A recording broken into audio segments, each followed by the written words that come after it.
Sri Lanka's crumbling economy, inadequate agricultural planning, and widespread unemployment have created the perfect storm for food insecurity. This now affects 6 million people, or nearly 30% of the country's population. UNICEF warns of a blighted generation as close to half of Sri Lanka's under 5s go hungry and 1 in 5 suffer from wasting, the most acute form of malnutrition. Here in Mannar, through household surveys targeting 48 of the poorest families near the Bridging Lanka office, we discovered that the situation was even more dire. To cope, nearly 20% of families eat only 1 meal per day, and almost 50% of families eat only twice daily, mainly rice and a sambal. Vegetables were eaten twice or less a week by a majority of families because they had become so unaffordable. Of these struggling families, we identified that about 60% faced extreme poverty: the elderly, women-headed households, and families where the breadwinner was incapacitated. A very bleak picture was emerging of grinding poverty previously unseen in these parts.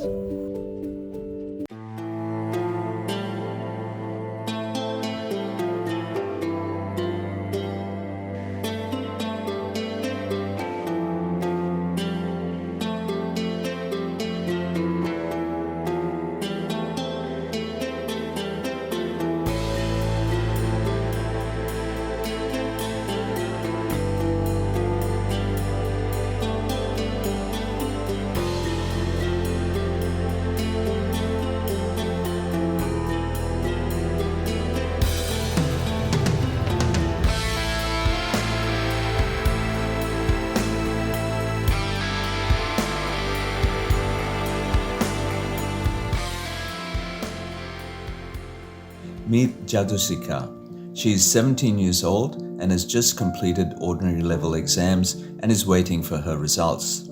She is confident of doing well and really wants to go on to advanced level at Carousel High School.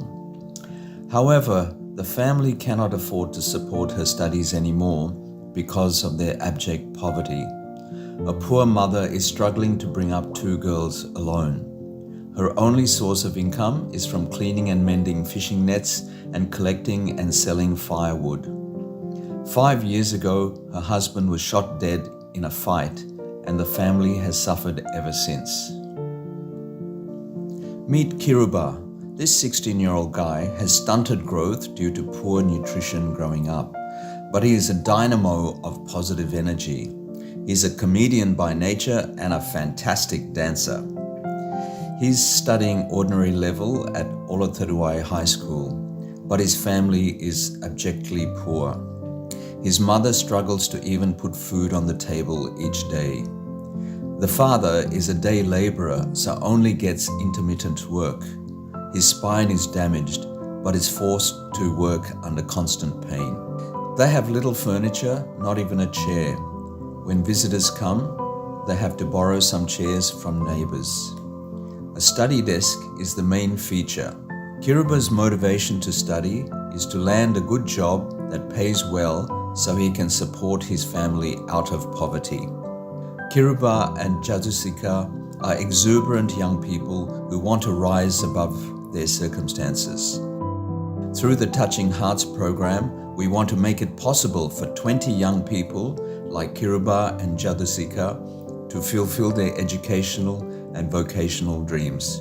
Please support our efforts to help them. How can we look on while people starve? Our first response to ensuring some level of food security is to provide food rations on a monthly basis. We've started up a group, Helping Hands, comprising young people who purchase and distribute the food. This is teaching them compassion and altruism. Our second response is to help young people from these struggling families to achieve their educational and career goals. Through our Touching Hearts and Lending Hands initiative, we are covering the food, education, travel, and medical expenses for 20 young females and males. Our third initiative is to develop a demonstration farm which grows organic fruit and vegetables, teaches about making organic fertilizer, composting, mulching, and even experiments in vertical cultivation to overcome annual flooding. For our fourth response, we are even establishing reverse osmosis water filtration plants to provide safe drinking water. This is to prevent chronic kidney disease caused by agrochemicals. These four initiatives are our response to local food insecurity. Join us in helping local parents and their children who battle for survival. Together we can make a humble difference to struggling families in Sri Lanka's north.